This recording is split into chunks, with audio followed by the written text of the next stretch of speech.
And welcome to Relationship Rhetoric. I'm your host, unapologetically Angela.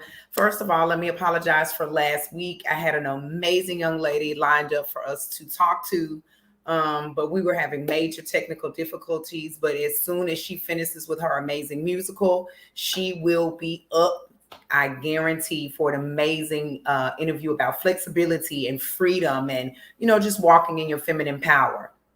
But today, I am typically people don't, make me be a little leery about what we're going to discuss. With this one here, I don't know. So I'm wanting all of my adult friends to just brace yourself because I really don't know what's going to happen with this interview. This is a gentleman that I started following on Instagram, and every day either there's a post that's going to make me think, or it's a post that's going to make me laugh, or it's a post that's going to make me go, oh my God, I cannot believe he just did that. So every single day. And, that's a wonderful balance to me, because then we have people who are entirely too sexual. Then you just have people that are in between that are just all over the place. But once I saw this brother and met him, I was like, oh, so you really are this person. So I'm really excited to pick his brain and have a conversation with him and just see where this goes. So, ladies and gentlemen, I bring on Just Real.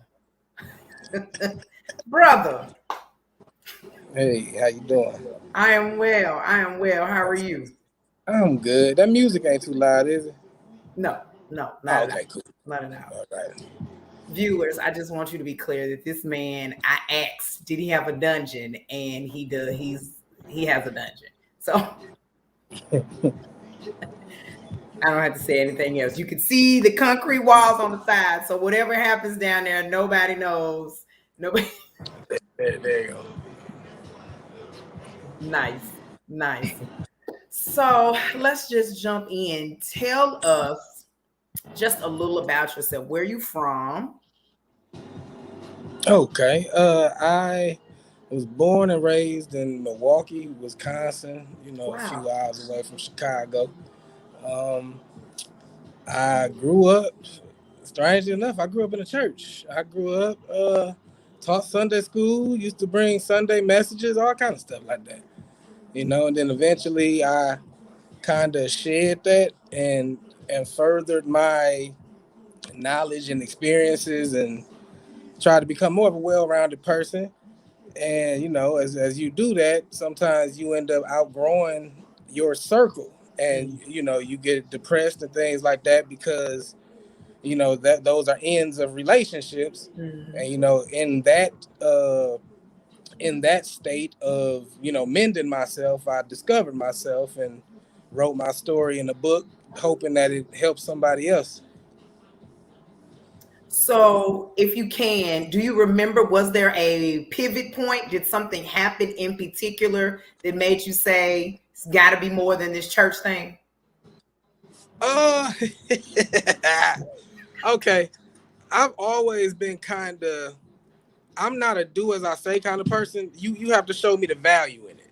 If Mm, I don't see how it's going to be beneficial to me, I whatever you do is cool. If that like some folk feel like they got to go to church Sunday service, Tuesday night Bible study, Thursday night prayer, Friday night evangelical night, and that's cool for some folk.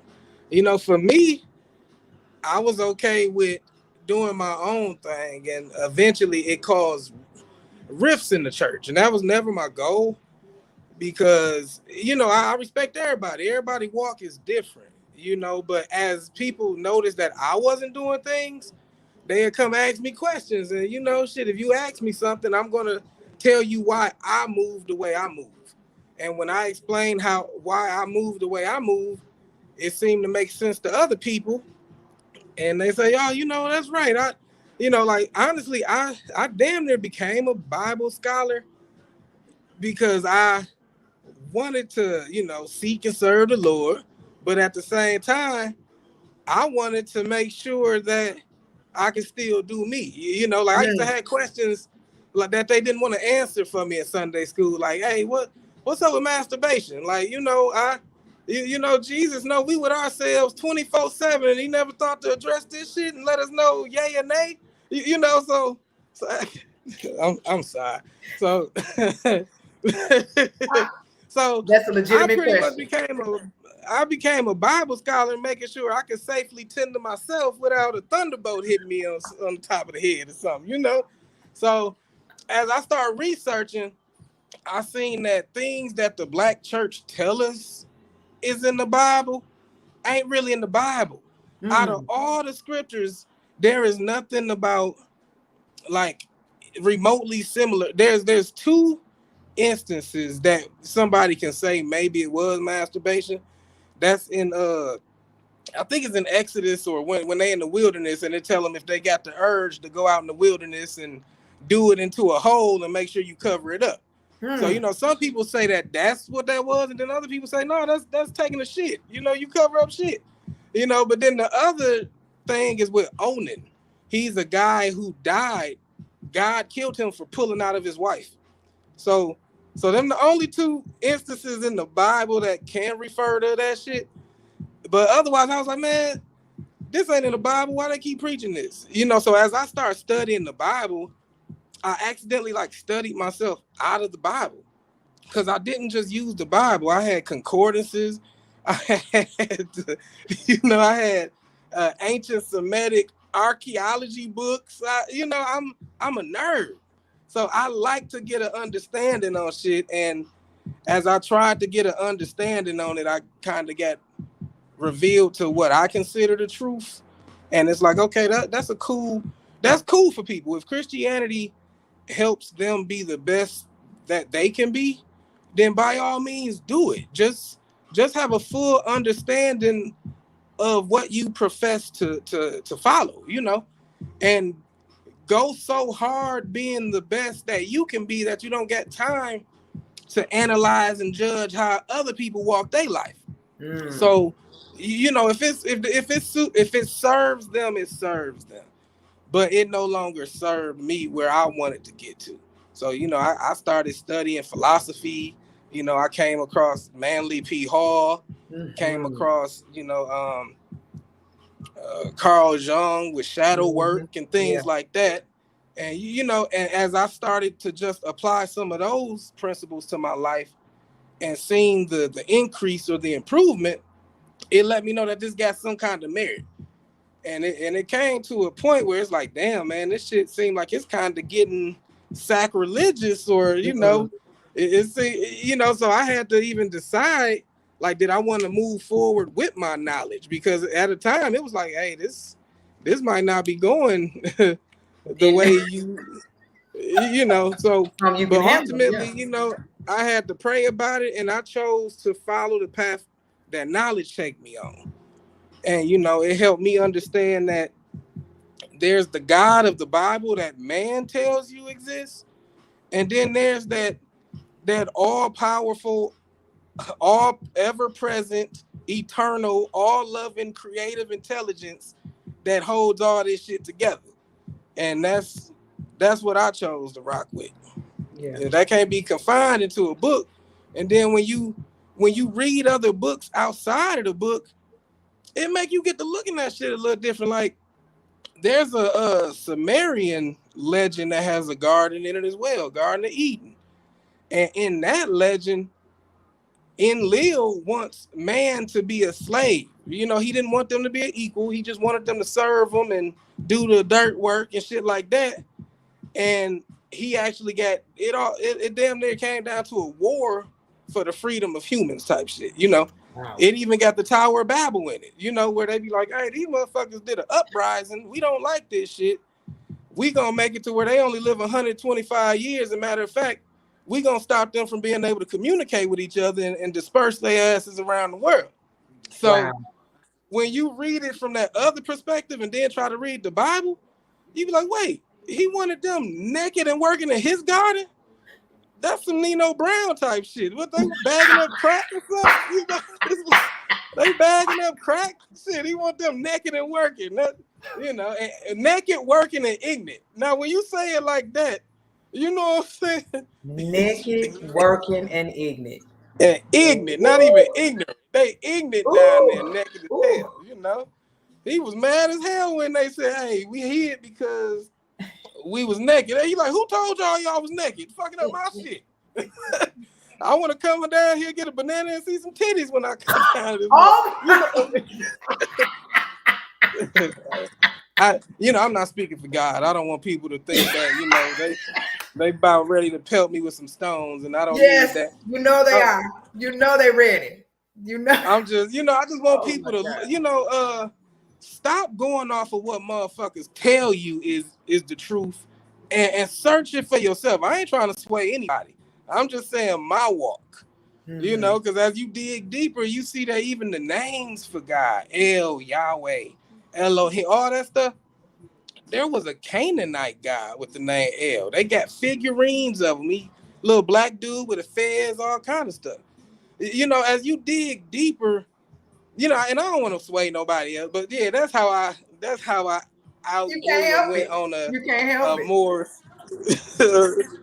more spirit. I choose to be spiritual. I choose to always be mindful that this existence is a gift. Every moment, every breath is a breath that somebody else couldn't take. And Mm, I want to use that breath to spread knowledge, love, encouragement, and, shit like that I love it. I love it. So in a I nutshell. know for sure you said you went through a pit of depression because you had to mourn some relationships. How did you pull yourself through that? Because it can get lonely.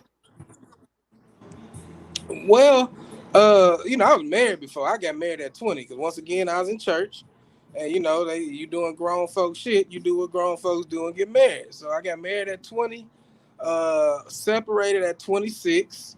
And at that time, you be hopeful that your shit gonna get back together and all kind of stuff. So I would deal with other women, but it was never nothing serious because in the back of your mind, you be hoping that other motherfucker get their shit together. you know. So eventually, I had. I guess I never was clinically diagnosed, but I went through a bout of not feeling good, depressed, whatever you would call it, to where as a man, well, I can't even say as a man. I don't know as me, because maybe every man don't act like that. I just isolated myself because I didn't want to fake happy for the sake Mm-hmm. of other motherfuckers that was around me. You Mm-hmm. trying to smile so they don't ask you what's wrong, and that's getting on your nerves. And it's Mm-hmm. like, man, I just want to fucking be home so I can look ugly and sad without being a burden on somebody. Yeah. So as I isolated, that's pretty much I accidentally discovered shadow work before I knew who Carl Jung was. Mm. Because as I'm sitting there with myself, I was forced to have conversations with myself. Mm-hmm. Hey, where did you go left where you should have went right? What do you need to see to feel better? What do you need to achieve to feel better? Do you like yourself right now? Mm. Okay, if you don't Mm. like yourself, what don't you like about yourself? Is that shit changeable? If it is, allocate your energy and effort to that shit.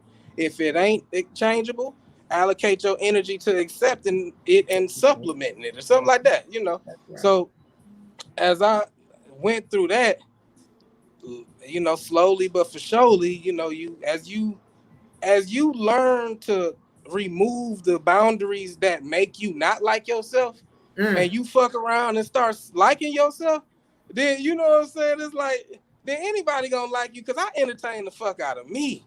I crack me up. So in the process of me cracking me up, I crack other folk up. In the process of me learning some shit other people learn, in the process of me encouraging myself, other people encouraged. And one of my biggest things is to provide a safe space where people can just be authentically them without offering that comfortable vulnerability that everybody desire but most people don't get. And Mm. that's why they halfway crazy out here. They gotta Mm-hmm. put on that facade and I'm good. Nah, fam, this ain't that shit. That's What's right. keeping you up at night? What's That's right. happening, fam? What's good with you? And That's right. then, when they bust it down and let you, well, man, actually shit, fighting in court for my babies, they be like, okay, damn. Well, I've been there too. Let me Mm-hmm. tell you what I did to, shit, make it through this shit. So it's just creating a space of authenticity where the next motherfucker feels empowered and safe to be authentic. And then you Yeah. can get to the issues at hand and shit. Yes. Well, I can tell you're comfortable with yourself because you are in this interview in a robe. Oh, this is my, you know what? This is my basement attire. You know, it's kind of, I was like, I kind of want a smoker's jacket because I do enjoy, Yeah, that yeah, life. yeah. And then, but then I also wanted like a wizard's cowl or some shit. And somehow the universe was like, oh, you want a smoker's jacket / wizard's robe? But shit, here you go. And I found some shit. It got a robe. You see that? It got the trimming. You see the cuffs. You know what I'm saying? So it's fly and smooth, but then it's kind of magical with this hood Yeah. and shit. You know, it Yeah. got Yeah. me feeling like Brother Shaquille Sunflower. You know, when Martin was in that coat. You know, and then I got the Perfect. kind of Najee Rumba braids and shit Yes. going on right now. Yes. You know. Okay. So we've gotten the spiritual side of you. So I've also noticed that there is some freakiness in you. Freakiness is a not even the word, but that's what I'm gonna use. Do you feel like this has always been a part of your personality? Well, yeah, I get yeah. Yeah, I've always enjoyed women. Like always. Always like while even at the age of 4, while other boys playing kickball and throwing rocks at each other, I was turning rope and shit and playing the hand clap Big Mac filet of fish games because I enjoyed being around girls. And then I also knew if you waited the rest of them girls out, that one girl that's left alone be open to suggestions. So even at the age of 4, I knew if you keep it a secret and keep your mouth closed, you might be able to double back for. Oh my So, God. so so that's what. So I always, and then, so that was like 4, and then I got a sister who's 2 years younger than me, but all of her friends were either my age or older. So, you're like, hey, wouldn't it be fun if your friend was able to spend the night tonight? Yeah, it would be fun if she could spend the night. Let me ask mama. Bet. you know, and now thinking about it, I kind of understand I might have been a little older than my age at all times, Mm-hmm. and Mm-hmm. saying it out loud, I'm kind of embarrassed because I was, because but yeah, I was always that, at about the age of 4, and then, I grew up in an age where, we was always blessed to have like cable. So shit, when everybody else sleep or my parents work third shift, I was just watching. I'm 9 years old watching HBO Real Sex. Yeah. Knowing what the clit is and the G spot is before 11. So I was like, yeah, this is cool. I can't wait to use this knowledge. so so I guess that's what happened, and with me being, I guess, exposed to sex so long, I'm not like, I don't want to offend nobody and shit. I'm not hard up for the shit. Like I'm not gonna act goofy with some pussy around.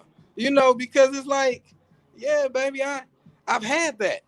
I want a connection. Connectionless pussy is like salt water. You never can have enough. So it's like I want to shit. It's a but to your question, I think spiritual people are sexual. Well, spirituality is a way of life. You can't separate that shit from nothing. I agree. So if you're spiritual 24/7, you also gonna be spiritual when you having sex. But all spiritual is being in that moment of gratitude. It's the understanding how to fully, enjoy it, express it. So I tell people I'm just as sexual as I am spiritual because when done correctly, sex is the ultimate ritual. It's Yeah. a connection ritual. It's a creation ritual. Yeah. That's why a lot of people so oversex now, because they really got a book they should be writing, or something they should be creating. Mm-hmm. And if you don't work in that motherfucking sacral shit, if you don't work in it, it's gonna bleed out. Whatever's repressed is gonna express. So you got to figure out if you want to intelligently express that shit, or repress it till it bubbles over and now you pulling your dick out on people and they ain't even asked for it. It's like, so I'm comfortable in my sexuality because I feel like if you don't express it, a lot more people need to be comfortable with their sexuality so that they can unpack some shit. Yeah. We all done been through bullshit. Everybody got baggage. Even at young ages, we've been exposed to shit. A lot of us been put through shit that we shouldn't have been put through, and we so embarrassed, or we feel sex is so taboo that we shove that shit under the rug until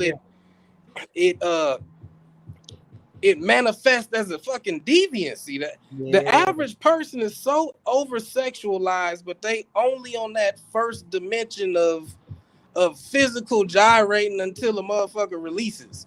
It's like I said, for me, that's salt water. It don't quench me. I enjoy, let's set a mood. Let's cut some music on. Let's get some essential oils going. Let me oil you down. I'm a hemp processor, so I make CBD oils and shit, and lotions. So let me oil you down with some CBD lotion, sit back and smoke my blunt while you glisten in the candlelight. You know what I'm saying? That this shit is it's a ritual. It's an experience. It ain't just some teenagers. Well, I can't say teenagers, but it ain't just some younger adults just trying to get their rocks off. I'm beyond that age of using a woman to masturbate. Because if you don't love her, if you ain't doing that shit to express your love and desire to see her pleased, if you ain't doing it for that shit, if you doing it because you had a fucked up day and now you need to fuck your aggression out on somebody, if y'all out trauma bonding, because like I said, the average person repress sex, so the most people can't even enjoy sex unless it's some taboo shit. That's why if you go on sex sites now, on the first page, it's fucking infidelity or incest.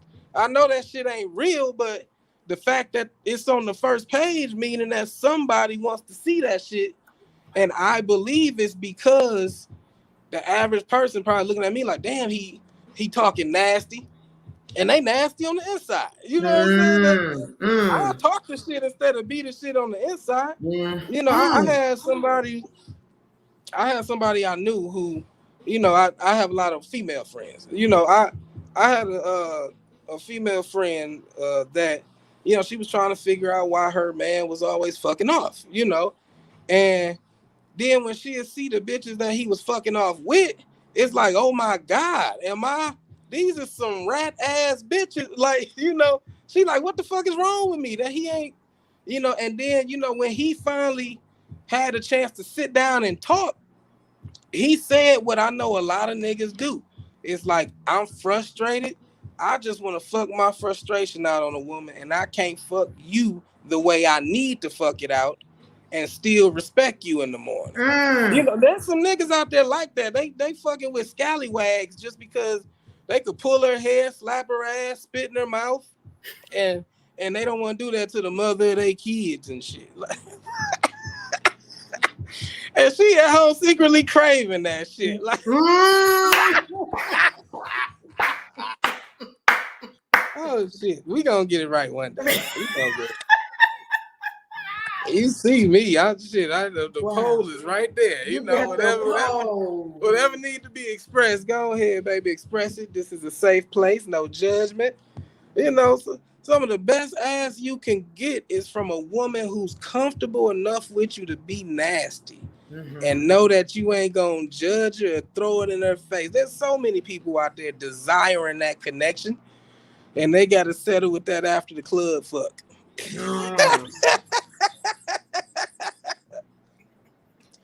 I told you. Woo! And I know y'all know what the after club is. I know you know.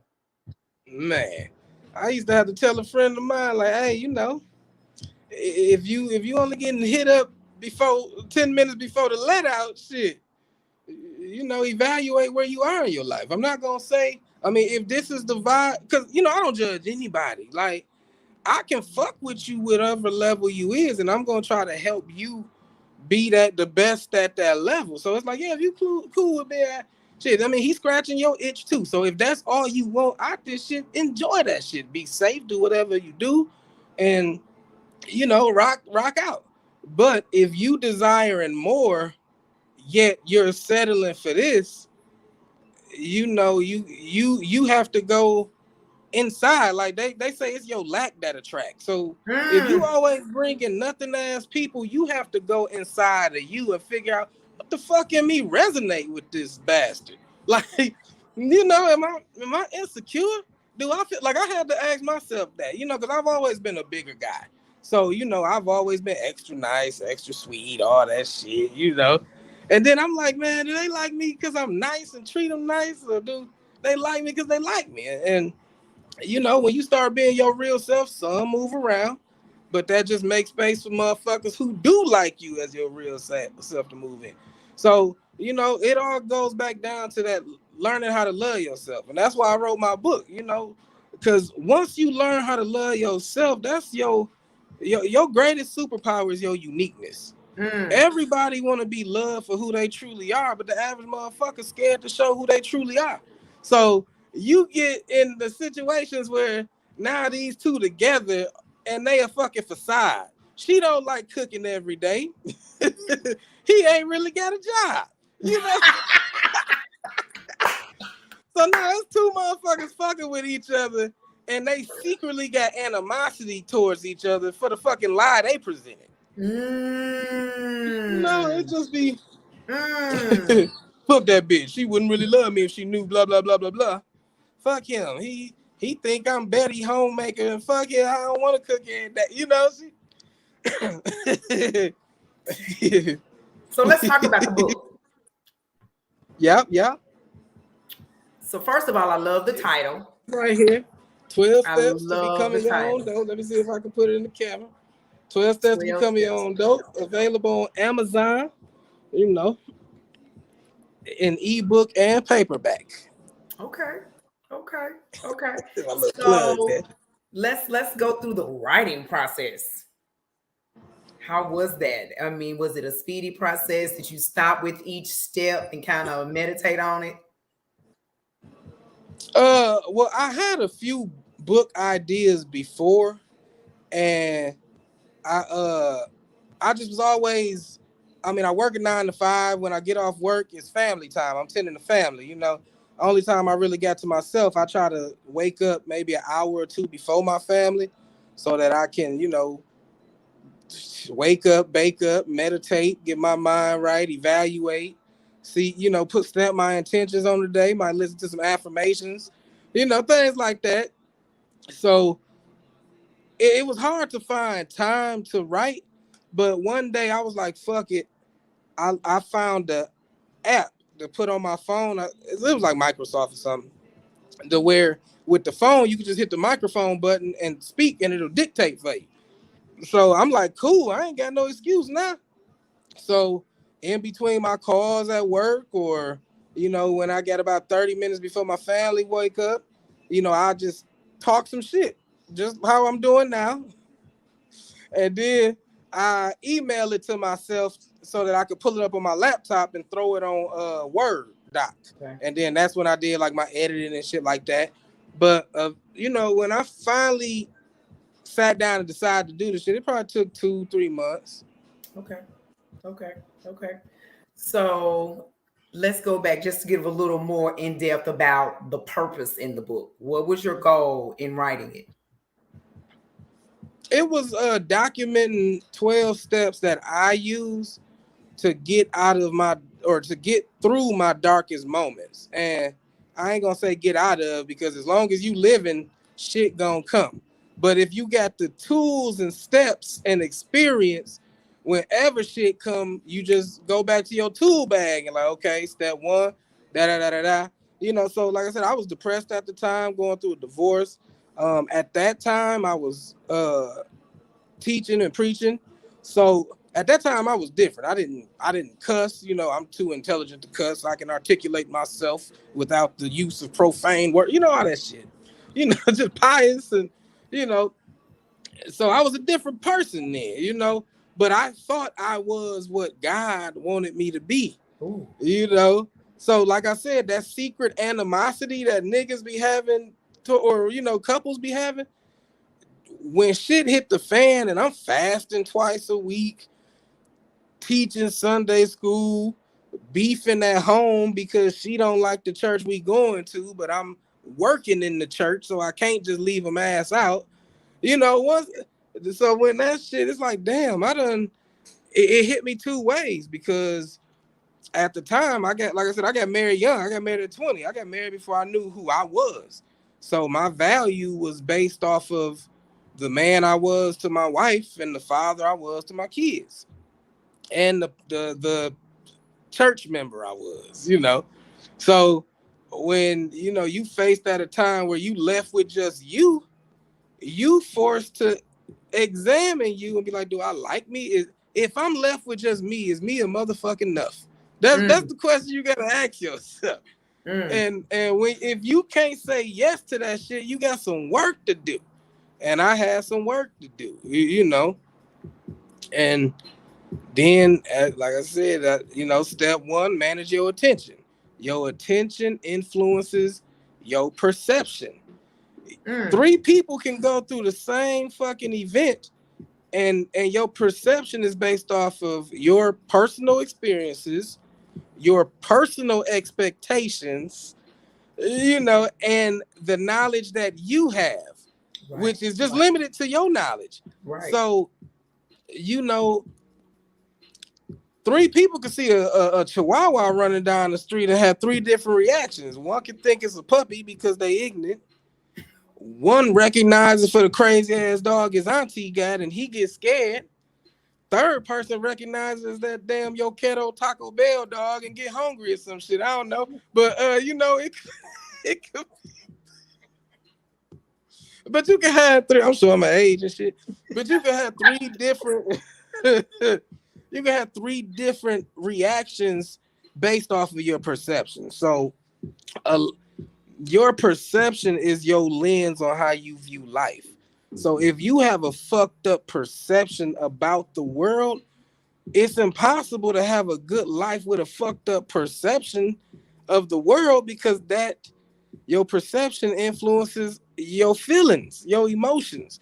And if you always stressed because you feel like somebody always out to get you, you stressed in your relationship because every song is talking about infidelity, every song is talking about you know getting killed when you go out the door or sleeping with somebody you have no feelings for. So that's why it's important to manage your attention. What are you get? Are you if you don't want to have those feelings, start weeding out that kind of stimulation. Yeah. So you know, it's Yeah. just steps I took. You know, one thing I did was just be more aware of my attention. Realize my attention is valuable. That's life, time, and energy that I can't get back. I might be able to get back the energy. I can't get the time back. I dedicated about paying attention to some shit or worried to that about some shit. So I was like, you know, the easiest way to change your life is change how you think. Easiest Mm. way to change how you think is change who the fuck you follow on these social media platforms. If you following Bebe and she always having a fucked up day with her man, now you about to be thinking every man ain't shit. You know, let them be them. You follow something else. What do you like to do? You like to bake? You like to do real estate? You want to be a travel agent? Start following shit like that. Because social media gets most of your time if you change that time being exposed to interest and possibilities. They're going to give new thoughts, which are going to bring about new options to act on. And new options to act on can become new routines and behavior. And routines and behavior is what dictate how your life is going to be. That's right. So That's you right. know, it's just busting shit down. I like to bust shit down to the point where I can understand it. Right. And I guess because I'm so remedial, After I bust it down to where I can understand it, I can give it to anybody else. Okay, so I do have to ask this question because you obviously are older mentally than you are age wise. How old are you? I'm 38. I was born in '83. You Yeah, know, yeah, I yeah. grew up watching Punky Brewster and shit. Remember that? Maybe the world is blind. Yeah, Punky was saying some real shit yeah, for in real. that thing. Maybe the world is blind or just a little unkind. Don't Mm, know. See, we can't be sure of anything anymore. Although, you talk are. your shit, Punky.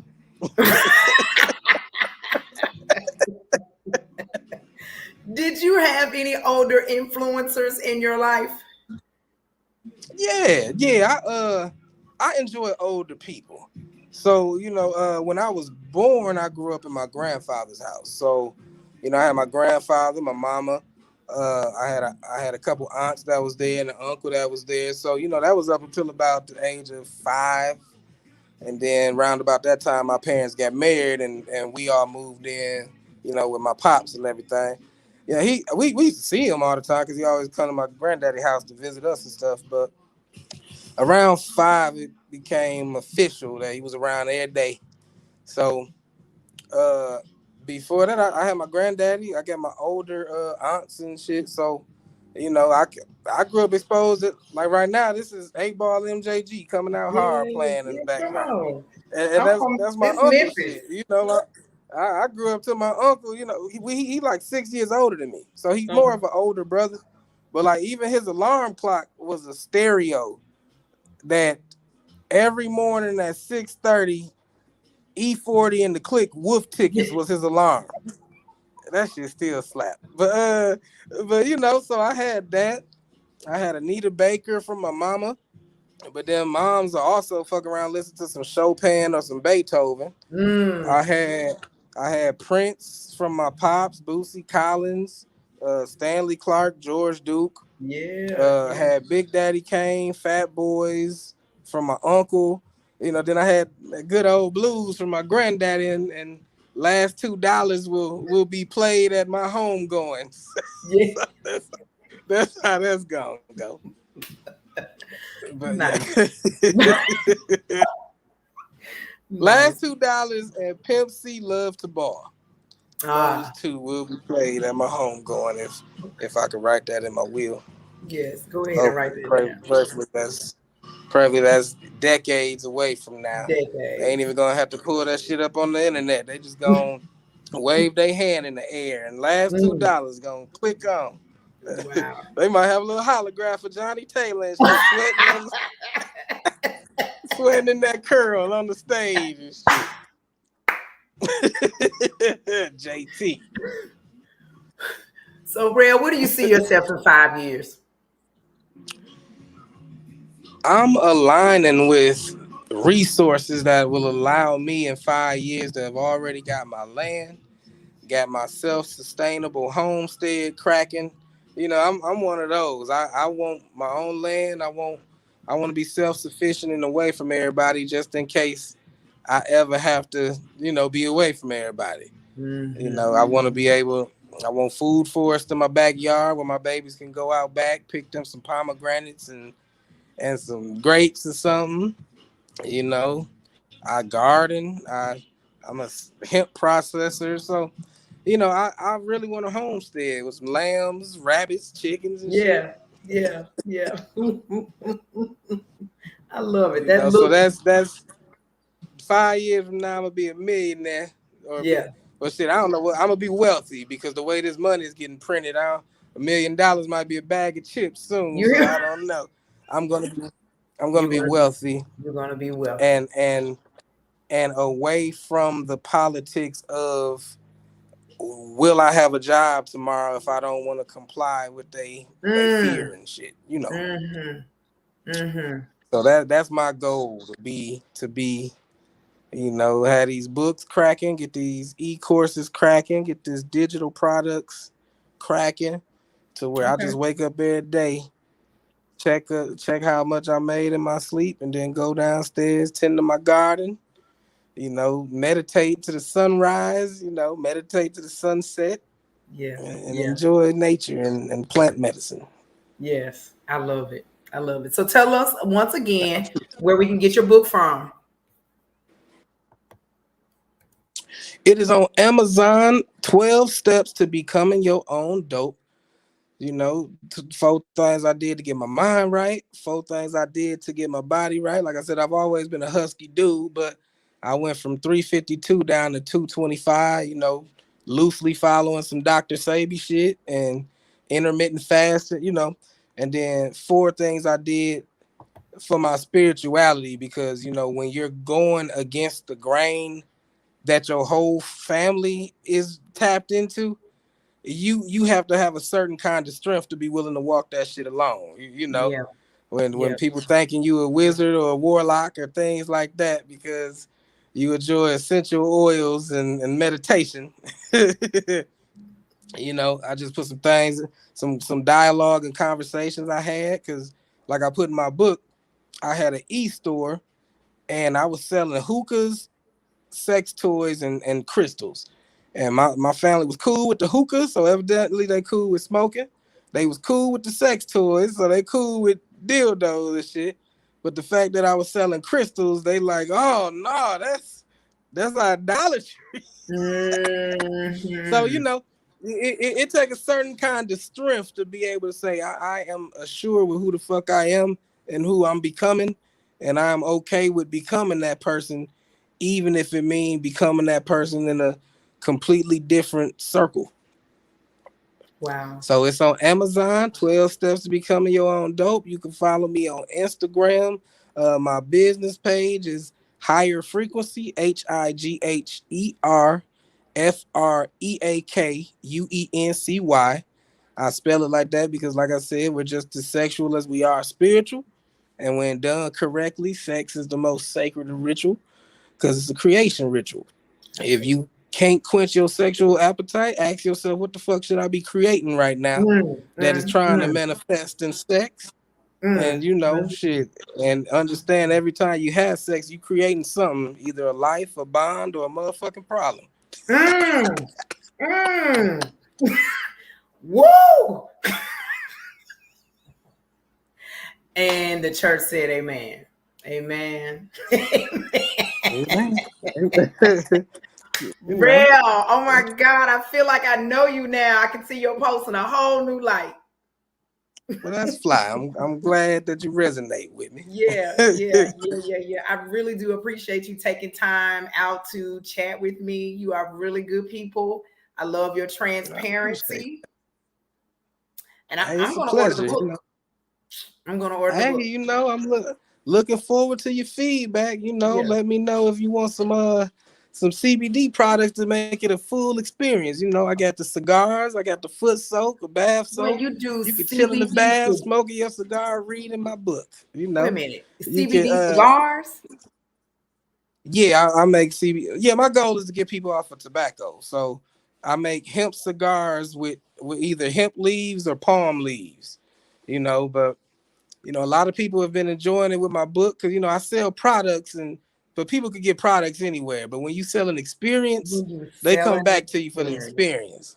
So Yes, go yes. ahead, get your bath soap, get your cigar, enjoy the book. I might get back to selling sex toys and make it a whole big experience. It's just a whole big ritual. Go on, create some. I love Exactly. that. I Get love that. lock your mind on what you want to manifest, because that orgasmic energy is strong. Go ahead and stamp your desires and your intention on this realm. Don't waste that energy. We Mm, wasted that day. mm, Now do it with a purpose. Everybody mm. everybody do it, but now do it with a purpose. Do it with a purpose. Do it with a purpose. Oh my God, I so love it. I so love it. Thank you. Thank you. Thank you. You're such a My beautiful pleasure. man, for real. You really are. I, that, that is fly. I try. I gotta get retwisted and shit, but you know, but I do what I can. Yeah, yeah, and you do. And I appreciate that you all should really, really follow him. Now, if you like uncut, brutal truth and laughter, you should really follow him on Instagram, because who he is, what he posts, is who we just met. So I love that about you. I love It's that. all from a place of love, though. You know, That's I it. tell us like Andre 3000 said, I tell you how it is, and I tell you how it could be. You know, it's Mm, all gonna be from a mm. place of love. You know, Well, thank you, Rail. Where are you? My- in my basement. No, city, state. Oh, Wisconsin. I'm still You in are still in Wisconsin. Wisconsin. That is so neat. Okay. Okay. I mean, you know, I plan on getting somewhere hot where I can grow all year round. But as of right now, I'm still here. You know, Okay. Okay. Okay. Okay. Well, very good. Thank you so much again. Have a wonderful night. And same to you. Thank you for. I look forward to seeing your next post. It'll probably be later tonight. That's how I Yes. go. Yes. Talk to you soon, love. I appreciate you. You take care. Man. That was so amazing. I know when I post this, though, I'm going to have to do a disclaimer, but I love it. I love, again, he talked about people being authentic, and we spend a lot of our times putting ourselves inside of boundaries because of our job, because of our children, because of society. So to have a conversation with someone who fully expresses himself the way he feels comfortable at this point in life is amazing. And it does refresh me to know that the stuff that he posts is truly who he is, and is truly his thought process. And I'm so grateful for the wonderful nuggets that he shared with us on tonight. A lot of us really do live in a sexualized world, and I be trying to figure out what to do with that pimped up energy. But I have to remember, as we all have to remember, that is a creative energy. That is a creative space. That is something that's sacred. It doesn't matter what you believe in or what your belief system is. That is a sacred act. You are sharing a bond. You're expressing yourself in those acts. So, have some intention behind it. Ask yourself, is it something I should be creating? Is it a book I should be writing? Is it a dress I'm supposed to be sewing? Again, especially if you are not getting what you need to get out of the situation. I really, really appreciate that information, Rail. And I, again, thank you, brother, for sharing with me. And I thank my family here posting and being a part of this. I love this. I love to learn and pick people's brains. And I just appreciate you going on the journey with me. I hope you enjoy the rest of your week, and I will see you next Tuesday. Peace, love, and reflection. Have a wonderful night, family.